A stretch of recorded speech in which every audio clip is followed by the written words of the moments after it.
이번 시간에는 이게 삼형식 문장에서 잠시 한 가지 언급하고 넘어가야 될 게 있습니다.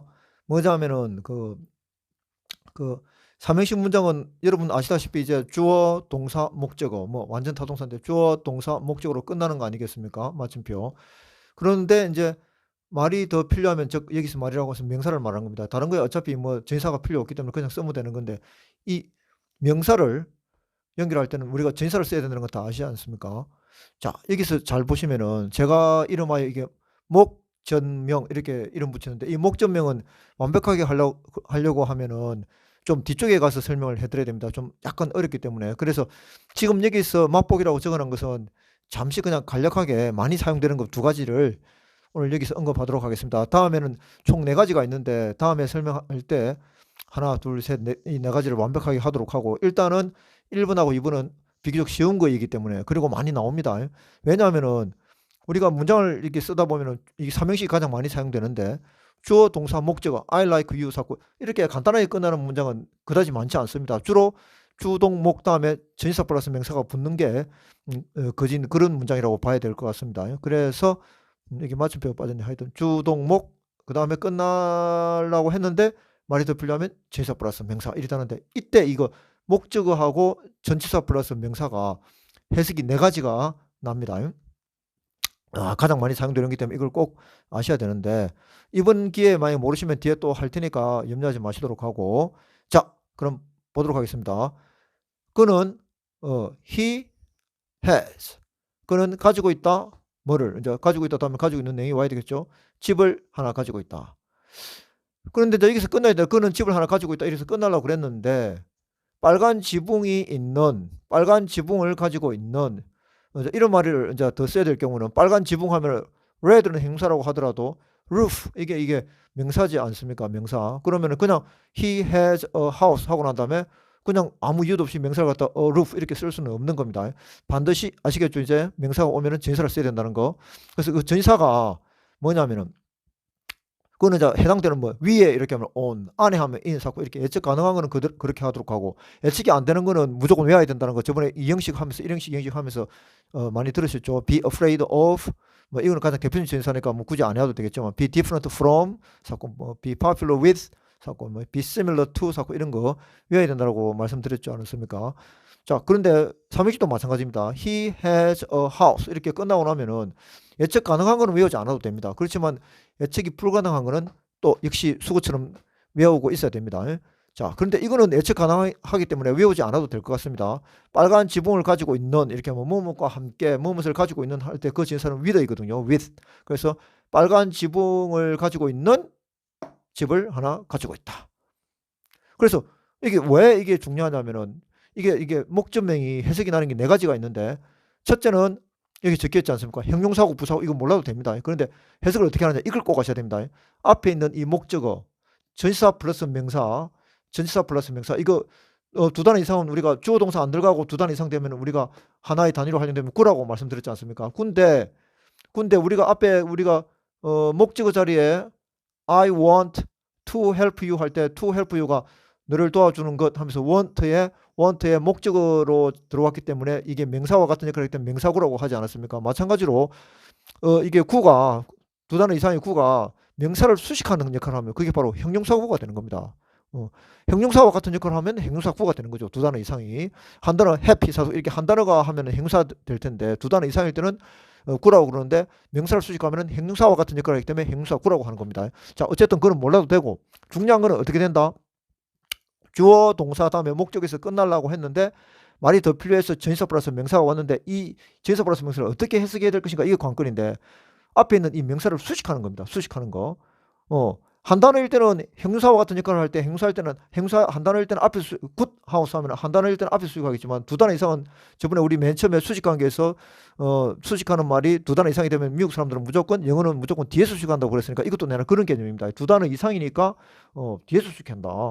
그런데 이제 명사를 수식하니까 형용사다. 좀 어려운 말로 하면 형용사구다. 뭐 그런데 이건 몰라도 되고 어쨌든 이게 수식하는 식으로 해석을 해야 된다는 겁니다. 니은으로 빨간 지붕이 있는 빨간 지붕을 가진 집을 가지고 있다. 이렇게 해야 됩니다. 그렇지 않고 또 다른 방식은 뭐가 있냐면은 그는 가지고 있다 집을 하고 나서 그 다음에 이거하고는 아무 상관없이 그냥 이렇게 뗀다는 겁니다. 떼어서 하면은 빨간 지붕과 함께 집을 가지고 있다. 이렇게 하면 말이 안 되지 않습니까? 결국은 해석은 두 가지 방식입니다. 일단 여기서까지는 맛보기에서는 일단 두 가지만 가지고 계속 연습을 하셔야 됩니다. 어떻게 되냐면은 두 가지다. 뭐냐? 앞에 있는 명사를 수식하는 방식, 즉 명사를 수식하는 건 형용사니까 니은으로 끝나야 되겠죠. 그래서 빨간 지붕이 있는 집. 이거 아니면은 빨간 지붕과 함께. 그냥 이거 하면 별개로 그냥. 그럼 별개라는 말은 뭐냐? 그는 가지고 있다 집을. 별개라는 말은 이거 명사를 수식하지 않는다는 말이기 때문에 그냥 떨거지라는 겁니다. 그럼 이거 완전한 떨거지는 그냥 부사입니다. 부사. 부사는 그냥 자유로운 영혼이거든요. 그냥 이거는 부사는 우리가 수식 전담인데 옛날에 했을 텐데 형용사 그러니까 명사를 제외한 형용사, 부사, 동사를 수식한다고 그러지 않습니까? 여기서는 정확히는 동사를 수식한 겁니다. 그런데 그는 가지고 있다 집을 어떻게 빨간 지붕과 함께 집을 가지고 있다. 이렇게 그냥 그 개념이 안 쓰면 그냥 상관없습니다. 형용사고 아니면 무조건 부사고입니다. 떨거지에서는 필수 요소는 아니니까 명사는 아닐 거 아닙니까? 이게 명사구는 아닐 테고. 그러면 이제 남는 거는 형용사구 아니면 부사구인데 앞에 있는 명사를 수식하면 형용사구가 될 텐데 그렇지 않으면 그냥 부사적으로 다 처리되는 겁니다. 떨거지로 처리되는 겁니다. 그래서 근데 여기서 만약에 부사구로 해석하면 말이 안 된다는 겁니다. 그는 가지고 있다 집을 어떻게 빨간 지붕과 함께 집을 가지고 있다. 이거는 말이 안 되겠죠. 그래서 이거는 빨간 지붕이 있는 집을 가지고 있다. 이렇게 형용사구로 해석을 해야 된다는 겁니다. 즉 무슨 말인가 하면 앞에 있는 명사를 수식하는 거다. 목적어 삼형식 주동목에서 끝났는데 이 전치사 플러스 명사가 나오면은 해석하는 첫 번째 방식 1번 방식은 이 전치사 플러스 명사가 앞에 있는 목적어 즉 명사를 수식하는 해석이 첫 번째 방식이고 그다음 두 번째 방식은 뭐냐면은 그는 두었다. 이건 두었다 과거입니다. 현재라면 s가 붙었겠죠. he put라고 됐을 때는 그게 없는 걸로 봐서는 put 할 때 이 put 과거형입니다. 그래서 두었다. 뭐를? 그 책을. 근데 이게 전치사 플러스 명사가 나왔지 않습니까? 이걸 만약에 1번 방식으로 해석을 하면 책상 위에 있는 그 책을 두었다. 이렇게 해석이 되는 겁니다. 언뜻 듣기에는 말이 되는 것이 보이지만 절대로 말이 안 됩니다. 왜 말이 안 되는 거? 그는 책상 위에 있는 그 책을 두었다. 이렇게 하면은 생활에서는 절대로 사용할 수 없는 문장입니다. 왜냐면 의미가 없기 때문에 책상 위에 있는 그 책을 어디에다라는 그 장소가 또 나와야 됩니다. 그렇게 되려면은. 그래서 이것은 결국 책상 위에 있는 책 이게 아니고 여기서 떼야 된다는 겁니다. 그는 두었다 그 책을. 근데 어디에 두었냐? 동사를 수식하는 겁니다. 그래서 부사구가 되는 겁니다. 책상 위에다가 그 책을 두었다. 이렇게 책상 위에 있는 책 이렇게 해서는 안 된다는 겁니다. 아시겠습니까? 이게 아주 중요한 겁니다. 자, 한 번 더. 삼형식 때 주동목이 나오면은 일형식하고 이형식은 그다지 중요하지 않습니다. 그냥 무조건 외우는 거 아니면 뭐 그냥 그런 거니까 신경을 안 써도 됩니다. 근데 이 삼형식 때는 이 목적명이 많은 변화가 일어나기 때문에 반드시 꼭 기억을 해야 됩니다. 그래서 오늘은 두 가지 방식을 기억하시면 좋겠는데 안 하시면 다음에 또 하셔도 되고 자, he put the book on the desk 하면은 그는 두었다 그 책을 삼형식 끝났고 자, 그다음 전치사 플러스 명사인데 이것을 갖다가 1번 방식으로 해석하면 안 된다는 겁니다. 책상 위에 있는 그 책을 이게 방에다 두었다 이런 식으로 한다든지 어떤 장소가 또 나와야 됩니다. 이게 말이 되려고 그러면은 문법적으로는 전혀 이상이 없습니다. 주어, 동사, 목적어 이까지만 와도 이 말이 되는 거죠. 그런데 이 말이 없는 상태에서 이 문장 he put the book 하면은 그는 두었다 책을 하면은 생활에서 쓸 이유가 없는 문장입니다. 그는 책을 두었다 어디에다가 이렇게 나와야 되지 그냥 책을 두었다 이게는 상식적으로 이게 문맥이 안 맞는 문장이기 때문에 문법적으로는 전혀 문제가 이까지 와도 문제가 없지만 생활에서는 쓸 일이 없는 문장이 되겠죠. 그럼 결국은 이거는 어떻게 되냐면 책상 위에 있는 책하면 또 내랑 같은 개념이 되기 때문에 개념이 없는 문장이기 때문에 문법적으로는 틀리지 않았지만은 해석이 온전하게 되려고 하면 책상 위에다가 이렇게 떨어뜨려야 된다는 거죠. 그래서 즉 어려운 말로 하면 이게 부사구가 되겠습니다. 둔 걸 어디에 두냐면은 책상 위에다가 뒀다. 동사를 수식하는 거죠. 그게 부사구지. 그 말은 이 앞에 있는 이 명사하고는 아무런 연관이 없다는 겁니다. 이거 수식하지 않는다는 겁니다. 그래서 크게 우리가 목전명 해석하는 방식은 첫 번째 앞에 있는 목적어 이 전치사 플러스 명사의 이 앞에 있는 이 목적어 명사를 수식하는 거 아니면 이렇게 수식하는 거 아니면 떨군다. 붙인다. 뗀다. 이것만 알고 있으면 되겠습니다. 이거 형용사하고 부사하고 이거는 그냥 몰라도 됩니다. 그냥 붙인다, 뗀다. 이 방식만 해석하는 방식을 기억하시면 되겠습니다. 자, 그 다음 조금 먼저 응용을 해본다면은 이 문장이 같은 문장인데 두 가지로 해석이 될 수 있습니다. 눈치채신 분도 있겠지만 벌써 10분 다 돼가는데 he put the book on the desk in the room 이렇게 하면은 그는 두었다. 자, 이거는 여기를 떼는 방식으로 해보겠습니다. 그는 두었다 그 책을 어디에다가 책상 위에다가 하면은 이 방식이 되겠죠. 그런데 그 뒤에 또 있어요. 전치사 플러스 명사. 그럼 이건 어떻게? 그럼 그는 두었다 책을 책상 위에다가 했는데 그다음 또 방에다가 이렇게 하면 말이 안 되지 않습니까? 그럼 결국은 또 이 두 가지 방식밖에 없기 때문에 붙이는 거 아니면 떼는 거 이거 방식밖에 없기 때문에 그는 두었다 책을 책상 위에다가. 근데 책상은 책상인데 어떤 책상이냐?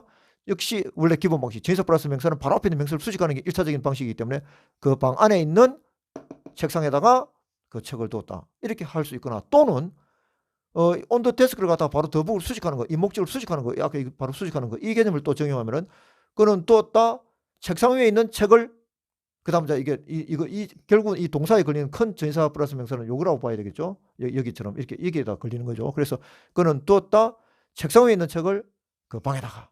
그럼 이건 부사구가 되겠습니다. 이거는 형용사구, 즉 앞에 있는 명사를 수식하는 거고, 요거는 요거를 수식하지 않습니다. 이거는 이게 형용사구가 되겠습니다. 그런데 요거는 이렇게 수식하는 게 아니고 어디에다 두냐? 그 방에다가 뒀다. 동사를 수식하는 걸 봐야 됩니다. 그래서 그런 거는 뭐 뭘 수식하는지는 전혀 몰라도 됩니다. 그냥 방식은 두 가지라는 거죠. 앞에 있는 명사를 수식하거나 아니면 떼거나, 앞에 있는 명사를 수식하거나 여기다 떼거나. 어디에다 떼고 어디에 수식하는 거는 전후자로 잘 봐가지고 문맥상 파악하는 수밖에 없습니다. 그것이 영어죠. 그때 달라요가 생각납니다. 그래서 요 어디에다 어떻게 이게 요렇게 수식할 것인지 여기를 이렇게 수식할 건지는 문맥상 그 문맥을 봐가지고 이게 한다는 것. 그러나 변함없는 사실은 두 가지입니다. 앞에 있는 명사를 수식하거나 아니면 떼거나 이렇게 하면 되겠습니다. 자, 그 다음에 그 다음에 의미상주네. 그러면 잠시 여기서 멈추고 여기서 이렇게 되면 삼형식 문장이 어느 정도 이제 정리가 되는 것 같습니다. 그래서 이 강의를 끝나고 나면은 이제 11강이 될 텐데 11강부터는 의미상주를 갖다가 저번에 맛보기 한 의미상주를 갖다가 본격적으로 다루도록 하겠습니다. 자, 여기서 마치도록 하겠습니다.